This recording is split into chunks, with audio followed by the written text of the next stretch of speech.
சென்னை அடுத்த தாழம்பூர் அடுத்த பொன்மார் கிராமத்தில் உள்ள வேதகிரி நகரில் நந்தினி என்ற ஐடி ஊழியரை பெட்ரோல் ஊற்றி கொலை செய்ததாக மதுரையைச் சேர்ந்த வெற்றிமாறன் என்ற பாண்டி மகேஸ்வரியை தாழம்பூர் போலீசார் கைது செய்து விசாரணை மேற்கொண்டுள்ளனர். விசாரணையில் பல அதிர்ச்சி தகவல்கள் கிடைத்துள்ளன.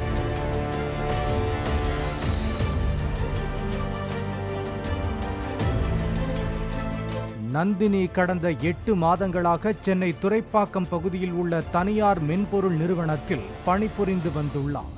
நந்தினி 10ஆம் வகுப்பு வரை மதுரையில் படித்தார். அப்போது பாண்டி மகேஸ்வரியாக வெற்றிமாறன் அறிமுகமாகியுள்ளார்.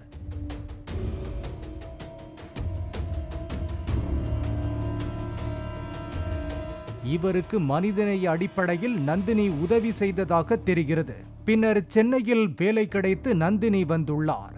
கண்ணகி நகரில் மாமா வீட்டில் தங்கி வேலை பார்த்து வந்துள்ளார். இந்த சூழலில் வெற்றிமாறனும் சென்னை வந்து மப்பேடு பகுதியில் தங்கியுள்ளார். தொடர்ந்து நந்தினியுடன் நட்பு பாராட்டி வந்துள்ளார். ஒரு கட்டத்தில் நந்தினியை காதலிப்பதாக வெற்றிமாறன் கூறியுள்ளார். இதனால் நந்தினி அவரிடம் பேசுவதை தவிர்த்ததாக தெரிகிறது.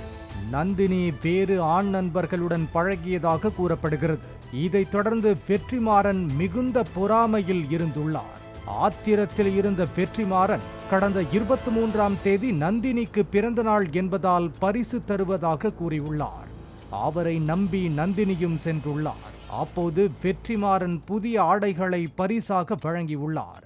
பின்னர் ஆதரவற்றோர் இல்லத்துக்கு அழைத்து சென்று நன்கொடையும் கொடுத்ததாக தெரிகிறது. பிறகு வீட்டுக்கு அழைத்து கொண்டு வந்துள்ளார். அப்போதுதான் யாரும் இல்லாத இடத்தில் சர்ப்ரைஸ் தருவதாக கூறி நந்தினியை கை காலை கட்டி கழுத்தை அறுத்துள்ளார். பின்னர் பெட்ரோல் ஊற்றி எரித்துவிட்டு தப்பிவிட்டார்.